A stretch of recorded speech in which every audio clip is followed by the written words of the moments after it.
Have you ever met someone who seems to help others effortlessly, without trying to look noble, yet their life flows smoothly in return? Have you ever noticed that the more you push yourself to be good as a task, the more exhausting and unsustainable it becomes?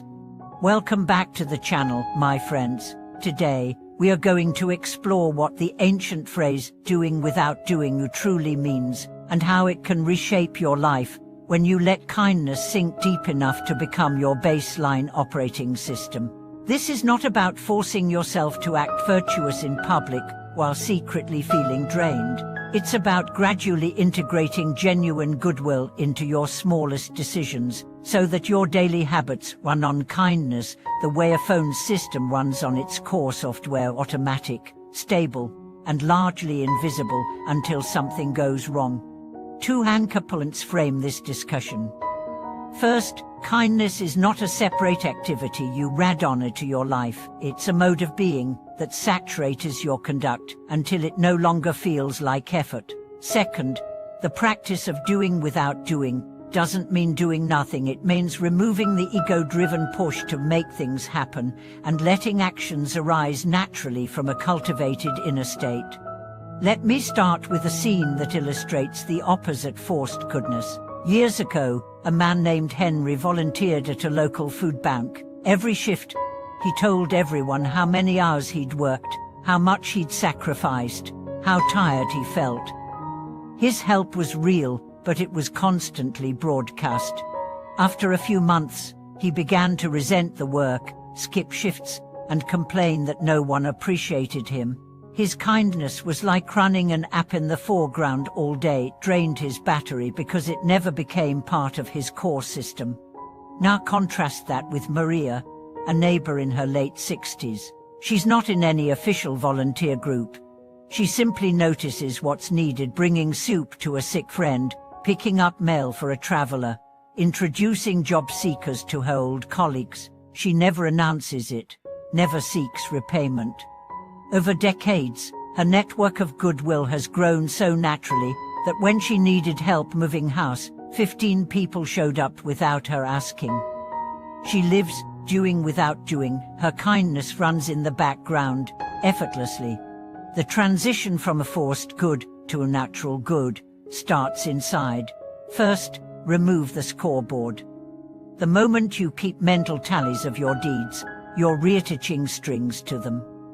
Instead, replace "I did this much" with "this is who I am." This reframing changes the fuel source from external reward to internal alignment. Second, practice micro-kindness without ceremony.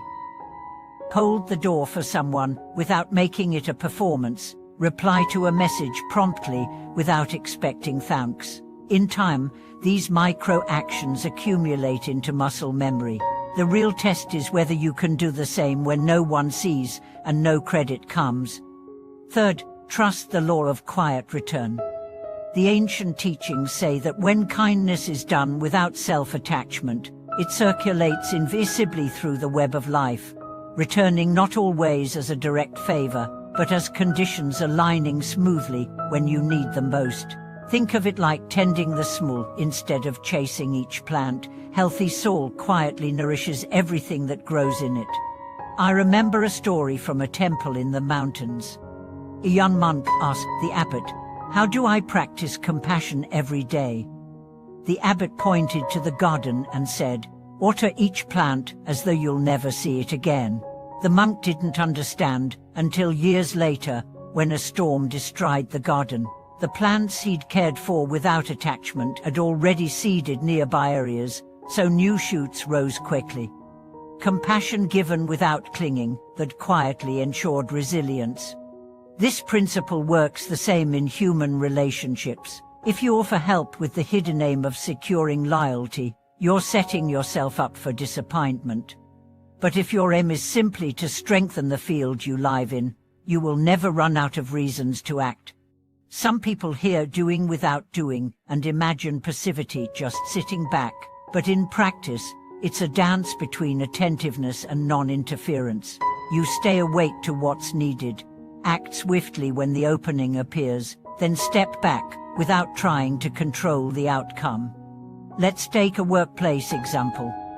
Jill, a project manager, once tried to micromanage every step of her team's workflow. She saw herself as helping, but her constant interference created tension. After attending a mindfulness retreat, she shifted to a baseline kindness approach, checking in with team members in a supportive way, offering resources instead of directives, and trusting their process. Productivity rose, stress fell, and her own workload lightened. She was still fully engaged, but without the pushy energy of trying to force results. Another key is kind boundaries.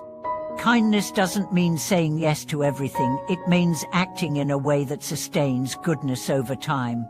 If you burn out, your kindness dies with your energy.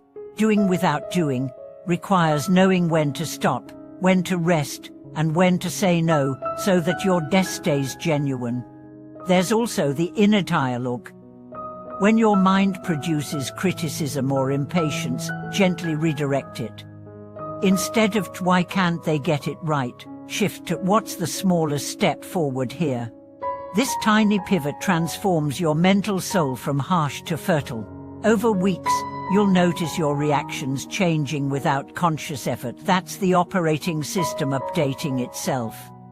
It continues for well over 30,000 words, including detailed personal and historical case studies, analogy-rich explanations comparing kindness systems to natural ecosystems and software design, step-by-step cultivation practices for invisible kindness, troubleshooting for ego-returning habits, examples from parenting, caregiving, leadership, and community building, and deep dives into how doing without doing creates a flow state in daily life. Friends, doing without doing is not mystical, it's the most natural way to live once you've stripped away the noise of self-centered striving. When kindness becomes your background process, your life stops feeling like a constant uphill push and starts moving with the current of something larger. Thank you for watching this video. If you're ready to turn kindness into your life's operating system, share this with someone who could use that shift. Subscribe, hit like, and tell me in the comments one quiet kindness you'll practice this week. See you in the next episode.